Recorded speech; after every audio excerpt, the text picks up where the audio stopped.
He's referring to a new Leger poll, which suggests more than half of Canadians understand why Alberta might want independence.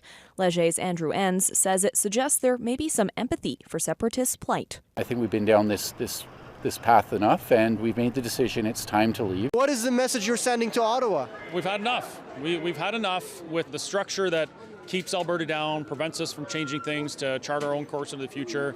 We're done with it.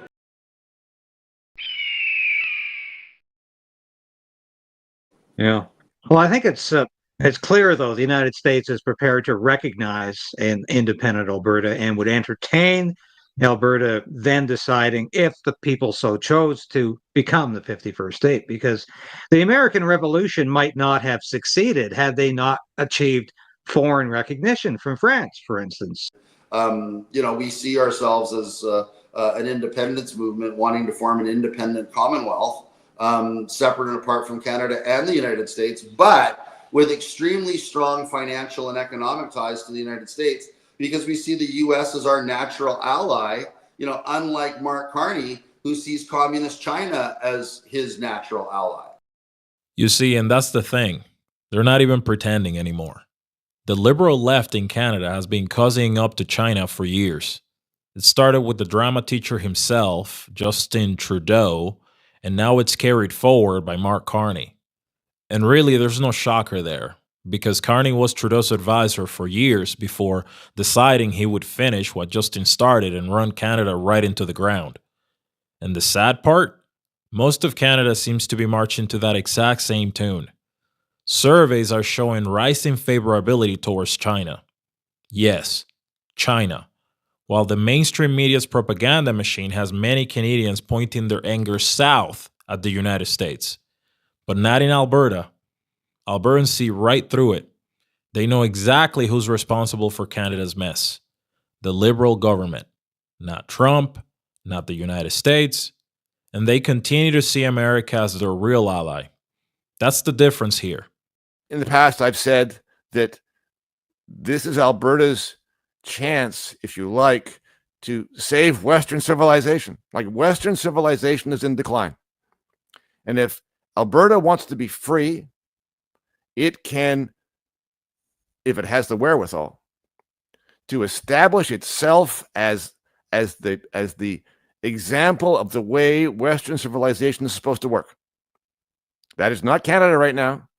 So in order to make yourself that, you have to break away from the Canada that is inside and outside. The State Department had a meeting, a second high-level meeting in Washington, I think on Monday, and our administration is eager to recognize Alberta as an independent state or country. Can you give me any insight on what is happening on this side of the border, and what does that mean with our relationship with the nutjob parts of Canada? Well, sure I can. I received a briefing from that delegation yesterday. I think the Trump administration is very concerned about what's happening in Canada. My understanding from the meetings that have occurred that the Trump administration officials have indicated that the U.S. would recognize a vote by the people of Alberta to become independent. So that's very important to us as we expect the vote to occur 2026, sometime around this time next year. Now, here's the hard truth. Canada's broken, and this isn't just rhetoric. No amount of tinkering or patchwork is going to fix it. That's why Alberta has the opportunity right now to walk away from the disaster Canada has become and actually build something better. A nation founded on the principles that built Western civilization in the first place. God, freedom, hard work, limited government. The further Alberta gets from the rotten, corrupt system that Ottawa has become, the better. Because that system doesn't want to be fixed. It will fight tooth and nail against anyone who tries to fix it. Albertans are realizing there's no point in trying to repair Canada. The best chance at a strong, prosperous future is to separate completely and do it as soon as possible. The court's currently initiated a process here where they will be reviewing and authenticating the legal validity of the question. It's causing a delay in the process of securing the petition and securing the vote. It'll probably extend either into December of this year or perhaps January of 2026. I'm confident that the court will rule the obvious, which is there's nothing wrong with the question. It's a valid question. And then that will clear the way for the 120 days of signatures, which will then obligate the Alberta government, the Danielle Smith government, to hold a province-wide referendum on Alberta independence, I anticipate in the fall of 2026. And the other advantage of, some people were concerned, feeling this court thing's a setback. I don't think so. I think it gives legitimacy to the process. It'll avoid legal challenges down the road. And it also gives us more time because, there's a third of Albertans that are absolutely committed to independence. And then there's a third of Albertans who they're never going to support independence. And it's the middle third that's so critical. And this time that while the court's reviewing it, it'll give an opportunity for the Alberta Prosperity Project and a number of other groups, independence groups. There's multiple independence groups in the province that are active.